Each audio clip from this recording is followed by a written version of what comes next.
Hi, my name is Juan Castro, editor on IGN's PlayStation team, and we're here to talk about Genji Days of the Blade for PS3.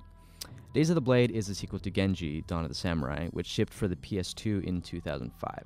Dawn of the Samurai had impressive visuals and decent action, but it didn't really evolve the action genre in any way. Days of the Blade for PS3 has pretty much the same problems. It gives you a next-generation tour of feudal Japan.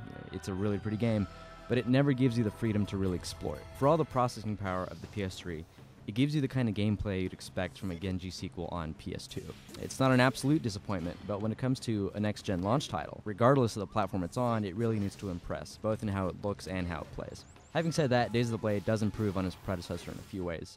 Players can choose 4 characters now, for instance. That's a nice roster of fighters, especially considering their individual strengths. They all have their own set of cool weapons, and it's possible to upgrade each one several times. You can also upgrade the characters themselves. Plus, you can switch between all the characters on the fly and also their weapons. Just press the right direction on the D-pad, the new character will swap with the one on screen. The mechanic is simple, intuitive, and it's pretty fast, so it never really gets in the way of combat. Fortunately, developers also structure the game to use each character all the time.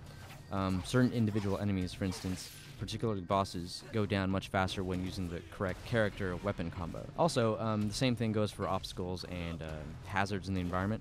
Only certain characters can push objects, while other ones are good at hitting switches, other ones can run along walls. But there's a problem with that, too. Sometimes the player is left wondering which character or weapon to use on a boss, and if you don't find the right one soon enough, you end up dying over and over again until you find the right combination that magically works better than the others. As much as the back of the box may lead players to believe that it's an action-adventure title because there's a few obstacles and a few puzzles to be solved, there's very little actual adventure here. It's pretty much all action. When you're not hacking enemies, you're just running to another location to hack more enemies. So, unfortunately, after cutting through thousands of the same enemies, things get pretty repetitive and dull, and that's pretty much the bulk of the game, is just cutting people to pieces. Players can use a variety of moves and combos, including counters, though it's not as in-depth as it could be. Recovering from attacks and throws by using well-timed counters helps make fighting exciting, but the meat and potatoes of every encounter hasn't changed since, again, the days of Onimusha. The community is pretty cool and helps when surrounded by enemies. Basically, it draws players into an alternate reality where you can kill a half-dozen enemies without taking any damage yourself. It's basically a minigame where you need to press the right buttons at the right times to deliver hits. So it's a nice mechanic that plays one of the game, and it's pretty useful, so it's not just eye candy. Most enemies in the game aren't too bright, but that's expected since the game expects players to kill thousands of them. Still, the game provides a decent variety. The differences go beyond aesthetics, as certain enemies require specific tactics to defeat.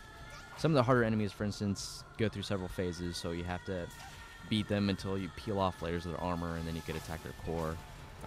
Players will obviously think about the crab that was in the infamous PS3 event at E3. You had to tackle its legs first, then its armor, and then you flip it over and attack its core. A lot of the enemies are like that, so it adds a nice little variety to just, beating people to death.